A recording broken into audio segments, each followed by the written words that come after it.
こんにちは、東北キリタンです。今回は、オープンファイルとハーフオープンファイルについてです。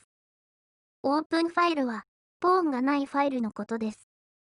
チェスを始めてしばらくは、オープンファイルを気にすることはないかもしれませんが、戦略について考えるようになってくると、オープンファイルを活用することを考えるようになります。オープンファイルがあると、オープンファイル上で、メジャーピースの交換が起きることが多いです。メジャーピースは、ルークとクイーンの駒です。オープンファイルについて、まず覚えたいことは、オープンファイルを活用すること、オープンファイルの支配に遅れを取らないこと、この2つになります。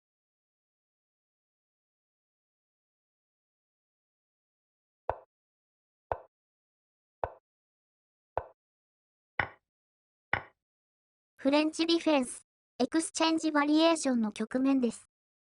E ファイルがオープンファイルになってます。ここからピースを展開し、オープン E ファイル上でメジャーピースの交換が起こることが多いです。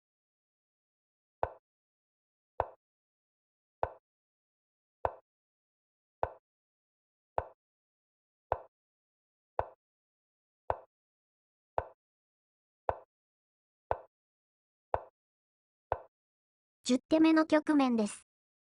オープンファイル上にまだピースがありませんが、ここからルークを E ファイルに持っていくと、メジャーピースの交換になることが多いです。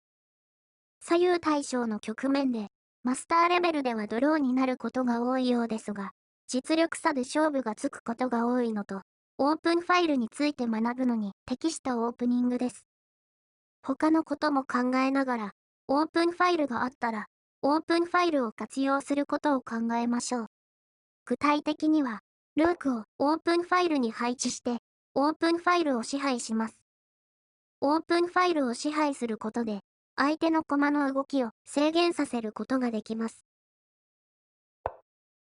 黒もオープンファイルにルークを配置し、オープンファイルの支配で遅れを取らないようにしてます。白はルークを交換しましたが、交換した後、ルーク E8 にオープンファイルを支配されてます。白がルーク E1 とすると、ポーン1つ失います。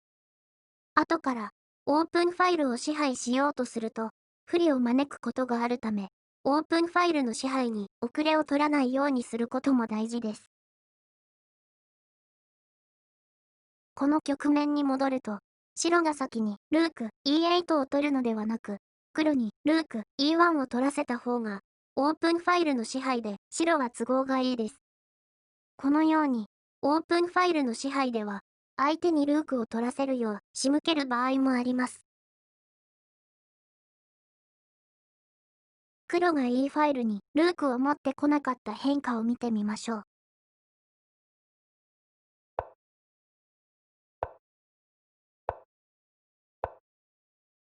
黒がオープンファイルにルークを持ってこないため、白はオープンファイルに2つのルークを重ねることができました。コンピューターの評価を見ると、白が少し良いぐらいですが、このように可能であれば、オープンファイルに2つのルークを重ねて、オープンファイルの支配で主導権を握りましょう。ただし、オープンファイルの支配に気を取られ、他の部分で不利を招かないよう注意しましょう。続いて、ハーフオープンファイルについて見ていきましょう。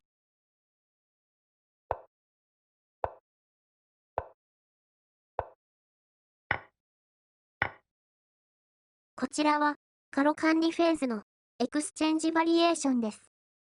C ファイルと E ファイルには、ポーンが1つしかありません。このように、白と黒、どちらか片方のポーンしかないファイルのことを、ハーフオープンファイルと言います。ハーフオープンファイルを知らないと、はじめ意識することができませんが、どのようなものかわかれば、活用できるようになります。C3 と E6 のポーンは、共に他のポーンに守られているため、安全に思いますが、C3 と E6 のポーンは、相手ルークから攻撃を受けているため、そのポーンを守っている C2 と F7 のポーンを進めることができません。このように、ハーフオープンファイル上にあるポーンは、狙われやすかったり、そのポーンを守っている駒の動きを制限させたりします。はじめは難しく感じると思いますが、ハーフオープンファイルにルークを配置して、ハーフオープンファイルを活用することを考えてみてください。